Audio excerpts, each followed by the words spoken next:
Nay! Di ka dito, tignan natin yung pinamili natin. Sige nga, anak. Aba, Nay, mukhang mamahalin yung mga binili mo kay Mary Joy, ah.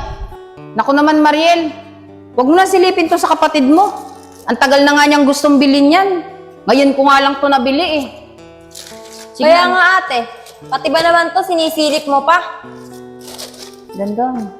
Nay, hindi naman po sa sinisilip ko. Kaso, naawa po kay Chen Chen eh. Di ba kailangan din po niya ng sapatos para sa pag-aaral niya? Nay, wala na po akong nabilang lutong ulam eh. Ano ka ba naman, Chen Chen? Wala ka bang utak? Di sana bumili ka kahit dilata. Di naman po pwedeng walang ulam yung tatay mo. Kailangan niya ng pandagdag sa ulam. Eh Nay, baka po kasi magalit kayo kapag bumili ako ng delata. Oo. Teka nga. Ano nangyayari rito? Sa labas pa lang eh. Narinig ko ng mga bunganga nyo. Ano ba pinagtatalunan nyo? Ito kasing anak mo eh. Pinabibili ko ng pandagdag na ulam eh. Di sana bumili kahit dilata. Akin na nga yung pera. Wala ka namang binili. Tama na nga yan. Kung ano lang yun nandyan, pagtiisan na. Siya nga pala. Bagong sahod ako ngayon. Gusto ko. Oh, eto.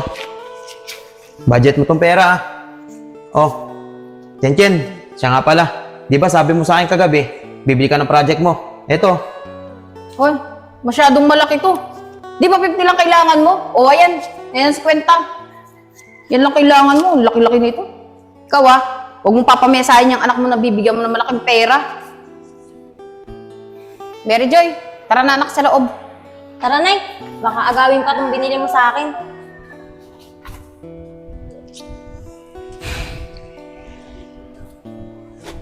Chen Chen, hayaan mo na yun. May natabi pa naman dito si tatay. Eto, tabi mo na yan. Tay, maraming salamat po ah. Oh, Mariel anak, eto rin sa'yo. Huwag na kayong maingay sa nanay nyo ha. Sige po, Tay. Hindi ko po sasabihin kay nanay. Nay, parang ang pangit na ata ng kuko natin ah. Parang kailangan na ata natin magpalinis. Tsaka nga pala Nay, may nakita akong magandang makeup sa online. 800 lang. Di ba kakasahod lang ni tatay? Nay, bili mo ako. Sigurado ka ba anak? Baka mamaya, hindi totoo yun. Maloko ka lang. Tsaka, teka, di ba kami bigay ko lang sa'yo ng pera kahapon? Eh Nay, wala na po yun. Naubos na po kahapon. Gustong gusto ko po kasi yung makeup na yun eh. Sige na po Nay, bili na po natin. Nay, nakapag-urong na po ako nakapagsaing. Ano pong ulamin natin? Buti naman, Chen Chen, nakatapos ka na. Siya nga pala, tawagin mo si Aling Jenlen at magpapalinis kami ng kuko ng kapatid mo. Sige po Nay, magpapalinis na rin po ako ng kuko ko. Pangit na rin po kasi ng kuko ko eh. Ano? Magpapalinis ka din? Sa susunod ka na lang. Kami lang ng kapatid mo magpapalinis eh. Makikisabay ka pa. Sige po Nay, sa susunod na lang po ako. Siya nga pala Nay, may sasabihin Nako. po pala. Sige na, tawagin mo na si Aling Jenlen. Tsaka mo na sabihin niyang sasabihin mo, sumasakit na yung paa namin ng kapatid mo eh. Sige po Nay. Sige na, sige na. Sige po Nay, halis na po ako. Jen, pakibilis-bilisan mo kumilos ha. Ayoko nang babagal-bagal. Oh, Ate Chen, narinig mo sinabi ni Nanay ah. Bilis-bilisan mo. Nay, mabalik tayo sa makeup. Gustong-gusto ko kasi yun eh. Bili mo na ako. Sige na nga anak, bibilihin na natin. Kasi hindi ka naman talaga titigil hanggat hindi natin nabibili yun eh. Talaga, Nay? Ibibili mo ako? Mm-mm. Maraming salamat, Nay. Mahal na mahal talaga kita. Ikaw talagang bata ka.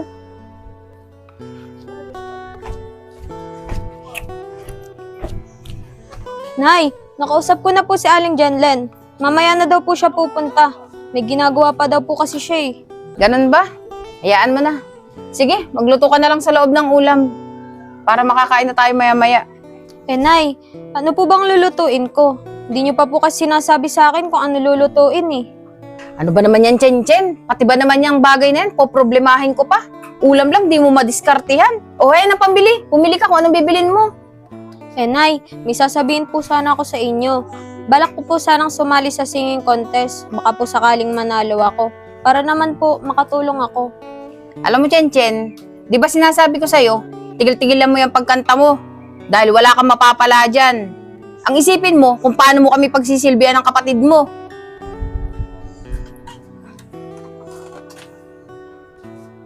Nay! Ano yan, Mary Joy, anak? Alis po muna ako saglit. Magkikita po kami ng kaklase ko. O sige anak ha, mag-iingat ka. Huwag kang magpapagabi ha. Oh, ikaw naman, yung iniutos ko sa'yo, gawin mo na ha. Dito ko na lang aantayin si Aling Janlen sa loob. Sige po, Nay. Bibili na po akong ulam. Bilisan mo ha.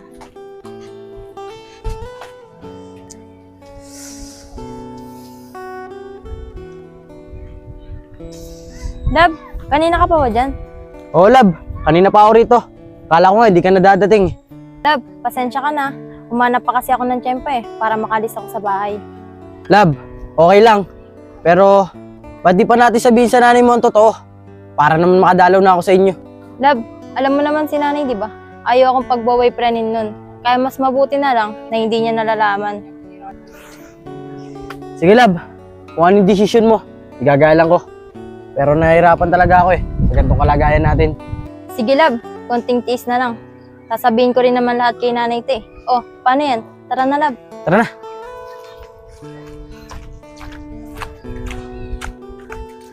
Babe, napakasungit talaga ng nanay mo, ano? Binisita lang naman kita dahil namimiss kita. Pinalayas ba naman agad ako? Hirap naman kasi sa'yo, bebe. Basta-basta ka pumupunta sa bahay. Wala ka man lang pasabi. Alam mo naman si nanay, masyadong istrikta. Wala akong magagawa Miss na miss talaga kita. At kaya di na lang natin sabihin sa nanay mo na may relasyon tayo. Ikaw talaga, dumadambubs ka na naman. Tsaka na natin sabihin kay nanay, may tamang panahon dyan. O sige, tara na.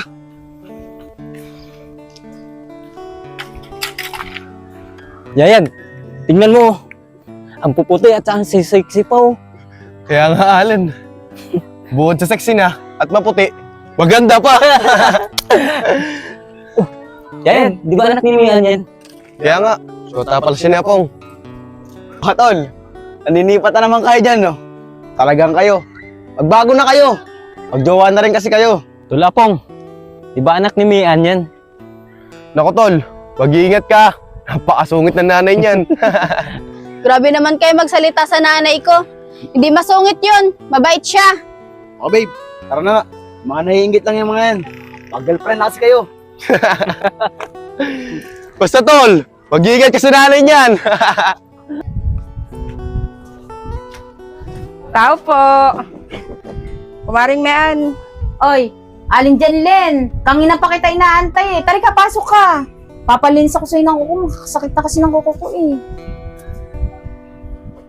Tagalay mo sa bagwis ng iyong paghayo. Ang pangako nagmalang hanggang bukas. Babaunan sa'yo'y hapdi ng puso. Aabutin Uy, kumaring Mean, ang ganda ng boses ng anak mo. May potensyal yan, malayong mararating yan.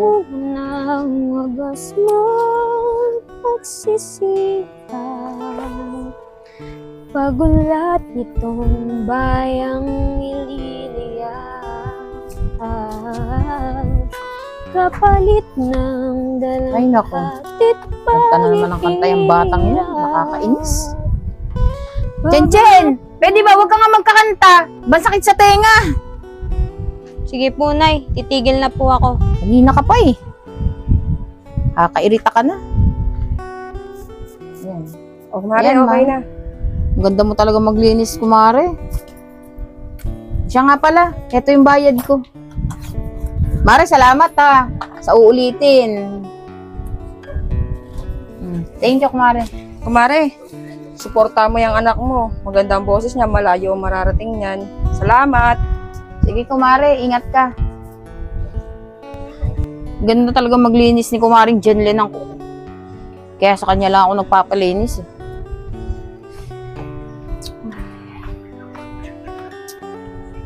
Oh, Mariel, saan ka galing? Nahuli ka. Sana napalinisan kita ng kuko kay kumaring Janlen. Nay, okay lang po. Malinis pa naman po yung kuko ko eh. Siya nga pala anak. Ito nga pala oh. Pambili-bili mo. Baka mamaya may magustuhan ka eh. Nay, wag na po. May natira pa naman po akong pera eh, doon sa binigay mo. Ibigay mo na lang po yan kay Chen Chen. Baka po may bibiling project sa school. Ay nako anak, bahala ka kung ayaw mo. Tatabi ko na lang to. Pero kung may gusto kang bilhin ha, sabihin mo kay nanay. Siya nga pala, saan ka galing? Eh Nay, tulog na tulog ka po kasi kanina eh. Kaya hindi na rin po ako nakapagpaalam.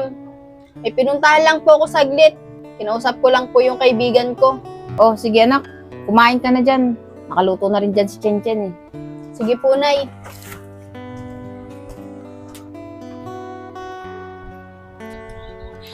Ang bango siguro nito. Ang bango nga. Oh, Chen anak. Pabango yan na. Aba, nagdadalaga na ang anak ko ah. Opo, tay. Nabili ko po sa online. Try nyo po, ang bango. Sige nga. Oo nga no, ang bango nga niya. Oy, ano yan? Nay, bumili po kasi ako ng pabango sa online eh. Ang bango po. Benong, mag-usap nga tayo. Anak, saglit lang ah. Usapin ko lang nanay mo. Oy, Benong, saan galing ang binili ng pabango nun, ha? Hindi ko naman yan binibigyan ng pera. Mayan, ako nagbigay doon kay Chen Chen. Hindi ka ba naawa doon sa bata? Tignan mo, halos wala na nga mabili sa sarili niya eh. Pati ba naman yung bagay na yun, sisilipin mo pa? Ah, basta. Sa susunod, pag bibigyan mo yung batang yan ng pera, sabihin mo sa akin, ha? O sige, huwag ka na lang magalit. Mapangit ka pagka nagagalit ka eh. Sa susunod, sasabihin ko sa'yo. O paano? Kausapin ko muna yung bata ah. Sige, basta ayoko na mauulit yan, ha? Basya, sige na. O tay, ano pong sabi ni nanay? Masaya po ba siya na nakabili po ako ng pabango? Oo anak, masaya nanay mo. Dahil nakabili ka niyan. Sabi nga niya sa akin eh, nagdadalaga ka na daw. Pero anak, baka mamaya may naliligaw na sa'yo ah. Hindi mo sinasabi kay tatay. Wala tay. Wala pa po sa isip ko yun. Tsaka nga pala tay, may sasabihin po pala ako sa inyo. Bala ko po sanang sumali sa singing contest. Baka po kasi sakaling manalo ako. At makatulong po ako sa inyo. Kaso, parang ayaw po ata ni nanay. Anak, alam mo naman di ba? Kung sa akin lang, walang problema yon. Tsaka nakasuporta ako sa pagkanta mo. Kaso anak, iniisip ko yung nanay mo eh. Baka mamaya, pag pinayagan kita, mag-aaway lang kami niyan. At tsaka kaya pa naman magtrabaho ni tatay. Huwag mo na lang isipin yon. Sige po tay, okay lang po. Pero maraming salamat po sa suporta niyo ah. Pero tay, bakit po kaya laging galit sa akin si nanay? Ayun ba anak? Alam mo naman yung nanay mo eh. Laging galit magsalita yun. Pero hindi nagagalit sa'yo yun. Siya nga pala anak, kakain na ako eh. May pagkain ba tayo dito? Opo tay, kakaluto ko lang po. Kumain na po kayo. Ah, sige. Tara, sabay ka na kay tatay. Tay, busog pa po ako. Mamaya na lang po ako O, sige. kakain. Sigurado ka ha? O, sige.